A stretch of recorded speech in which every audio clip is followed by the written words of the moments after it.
Halo semuanya, perkenalkan aku Lydia Amanda, mahasiswa S1 Pendidikan Ekonomi dari Universitas Negeri Yogyakarta dengan NIM 22804 244 Di sini kita akan membahas topik dasar psikologi pendidikan. Apa sih yang bakal kita bahas di video kali ini? Kita akan bahas apa itu psikologi pendidikan dan kenapa penting untuk calon guru seperti aku dan mungkin seperti kalian yang sedang menonton video ini. Dan juga kita akan membahas peran psikologi pendidikan di era teknologi dan AI pada masa sekarang. Oke, yang pertama kita akan membahas psikologi pendidikan. Apa sih itu psikologi pendidikan? Psikologi pendidikan ini adalah cabang dari psikologi yang fokus pada bagaimana manusia itu belajar, baik dalam konteks formal dan informal. Konteks formal ini mencakup sekolah dan universitas. Kalau yang informal ini mencakup lingkungan rumah dan juga lingkungan komunitas. Untuk lebih dalamnya lagi, kita belajar lagi ya setelah ini mengenai psikologi pendidikan.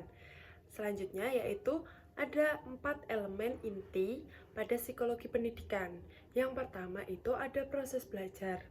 Dan proses belajar ini memahami bagaimana otak memproses informasi termasuk memori, perhatian, motivasi, dan juga cara berpikir kita. Tapi pendekatan ini akan bertanya siapa yang menentukan cara belajar normal dan apa dampaknya bagi mereka yang berpikir berbeda. Kita akan menggunakan elemen ini pada psikologi pendidikan. Dan yang kedua, elemen kedua ada perbedaan individu. Perbedaan individu ini kita seperti melihat siswa datang dengan latar belakang berbeda seperti intelijensi, budaya, emosi, dan kondisi sosial ekonomi. Psikologi pendidikan ini memiliki tahap seperti bertanya apakah sistem menghargai keberagaman itu atau justru malah menyeragamkan. Dan yang ketiga, elemen ketiga, ada peran guru, yaitu bukan hanya pemberi materi, tapi juga menjadi fasilitator, motivator, bahkan aktor sosial. Dalam pendekatan kritis ini, guru bisa menjadi agen perubahan atau agen penindasan, tergantung bagaimana mereka memandang dan memperlakukan muridnya. Dan yang terakhir ada evaluasi dan penilaian. Tes dan ujian dianggap alat objektif untuk menilai. Tapi secara kritis, apakah standar penilaian adil untuk semua latar belakang atau justru memperkuat ketimpangan? Lalu yang kedua, kita akan membahas kenapa pentingnya psikologi pendidikan ini untuk calon guru seperti saya dan mungkin kalian yang sedang menonton video ini. Karena guru ini, calon guru atau guru itu bukan hanya mengajar, bukan sekedar menyampaikan materi, tapi memahami manusia seperti yang kita pahami seperti anak-anak, remaja, individu, dan yang berkembang dalam berbagai kondisi sosial, emosional, dan kognitif. Oke, yang harus kita perhatikan beberapa alasan-alasan lebih dalam lagi yaitu seperti 1. Ada memahami cara siswa belajar. Calon guru ini perlu tahu kenapa ada siswa cepat paham, tapi yang lain ada yang kesulitan. Kedua, apa yang bikin siswa termotivasi atau malah bikin stres di kelas. Yang ketiga, ada bagaimana emosi, trauma, dan masalah di rumah bisa mempengaruhi hasil belajar kita di sekolah. Jadi calon guru harus memperhatikan muridnya ketika murid ini sedang ada masalah, mungkin ada kendala dalam proses belajar mengajar. Lalu, yang kedua, ada membentuk guru sebagai reflektif, bukan sekedar pengajar. Guru itu bukan tukang transfer pengetahuan.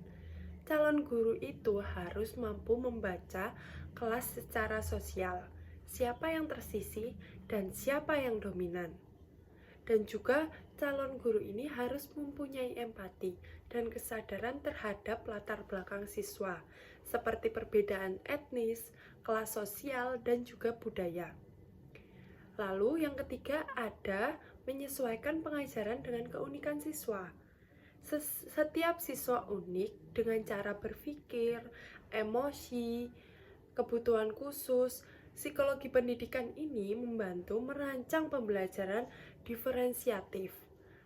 Juga membantu menghadapi anak dengan gangguan belajar atau disabilitas. Juga dengan konflik-konflik bullying atau tekanan teman sebaya, psikologi pendidikan ini menangani dinamika kelas. Lalu ada alasan menumbuhkan kesadaran etika dan keadilan. Psikologi pendidikan ini tidak netral. Justru ia bisa membentuk cara guru memperlakukan siswa, seperti apakah guru menyamaratakan semua siswa, apakah guru tanpa sadar bisa terhadap siswa dari latar tertentu.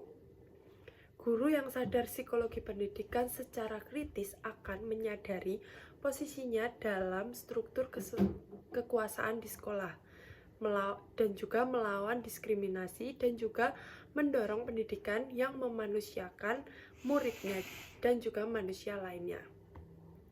Yang terakhir ada menjadi guru yang mendidik, bukan menghukum.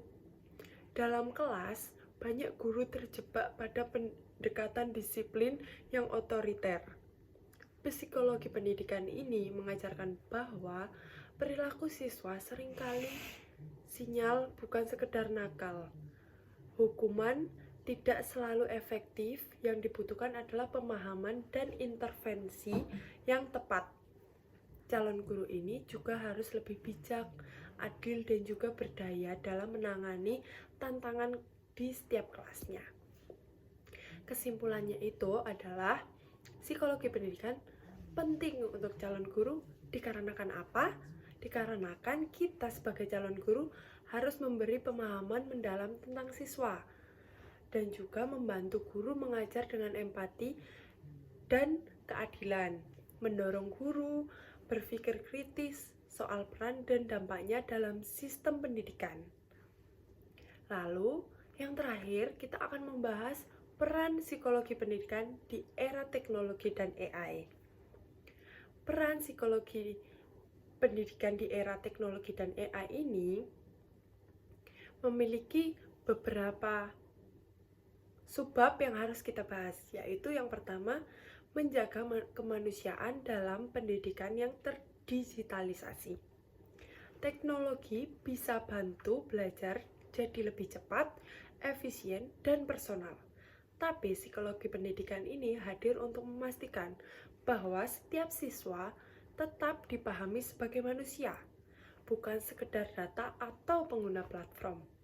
Dan yang kedua ada guru tidak digantikan sepenuhnya oleh AI, karena adanya relasi manusiawi yang tak tergantikan seperti empati, kasih sayang, dan juga intuisi, dan yang terakhir ada moralitas. Dan ada pesan tertentu untuk alasan ini. Jangan sampai teknologi membuat pendidikan kehilangan jiwanya, seperti menjadi kering, mekanis, dan tidak memanusiakan sesama manusia. Lalu ada hal yang kedua, mengarahkan penggunaan teknologi secara edukatif dan etis. Psikologi pendidikan ini membantu guru dan sekolah memilih dan menggunakan teknologi sesuai kebutuhan psikologi siswanya, bukan asal canggih. Dan juga menghindari efek negatif digitalisasi seperti adiksi gadget, isolasi sosial, menurunnya fokus dan empati, penyebaran konten negatif, dan juga mendorong guru berpikir, apakah teknologi ini membantu siswa berpikir kritis dan merdeka atau hanya jadi alat kontrol baru. Dan alasan yang ketiga yang harus diperhatikan yaitu mendesain pembelajaran yang adaptif dan bermakna. Psikologi pendidikan bekerja bareng teknologi untuk membuat pembelajaran personal, sesuai gaya belajar siswa, dan juga mengembangkan platform AI yang bisa membaca kebutuhan siswa, dan juga merancang pengalaman belajar yang interaktif dan memotivasi. Lalu, yang keempat, ada membangun kompetensi abad 21 secara menyeluruh. Siswa butuh lebih dari sekedar pengetahuan, seperti butuh kreativitas, kolaborasi, kompetensi digital, dan juga kecerdasan emosional atau EQ. Psikologi pendidikan ini juga berperan menanamkan keterampilan sosial dan emosional, bukan cuma mengenai akademik, tapi melalui non-akademik, seperti itu. Lalu, membantu siswa beradaptasi dan perubahan cepat tanpa kehilangan arah hidup. Tujuannya apa sih ini? Mendidik manusia untuk menjadi yang utuh, bukan hanya pekerja siap pakai untuk sebuah industri. Lalu, yang terakhir, kita ada membahas melindungi siswa dari resiko psikologi era digital. Kesehatan mental makin jadi isu penting, yaitu mengenai tekanan akademik meningkat, perbandingan sosial di media makin kuat, dan rasa kesepian dan isolasi bisa muncul walaupun terhubung. Psikologi pendidikan ini berfokus pada mengembangkan strategi dukungan psikologi di sekolah, melatih guru dan menjadi pendamping emosional yang peka di tengah banjirnya teknologi para siswa.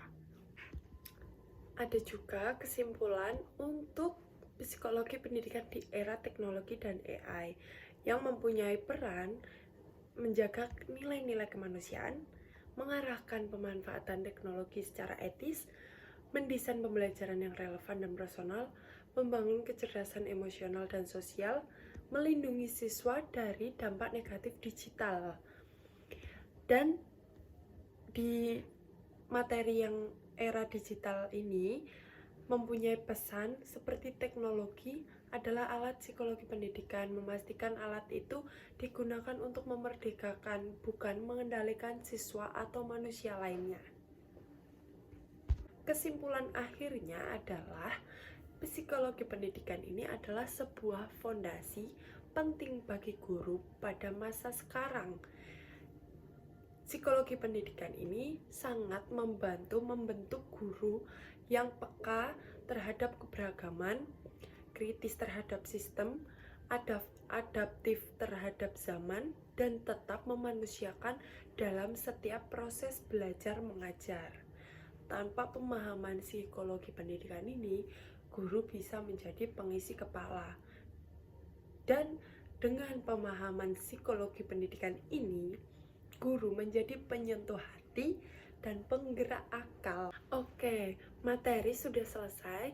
Yang kita bahas dari materi 1 sampai materi terakhir tadi, itu beberapa mungkin ada yang bisa kalian petik untuk sebagai calon guru, dan juga mungkin kalian sebagai siswa atau mahasiswa yang sedang mendengarkan materi ini, mungkin kalian bisa memahami jika kalian memang di lingkungan sekitar kalian juga bisa peka terhadap sesama. Tidak harus kalian peka terhadap di lingkungan sekolah maupun universitas.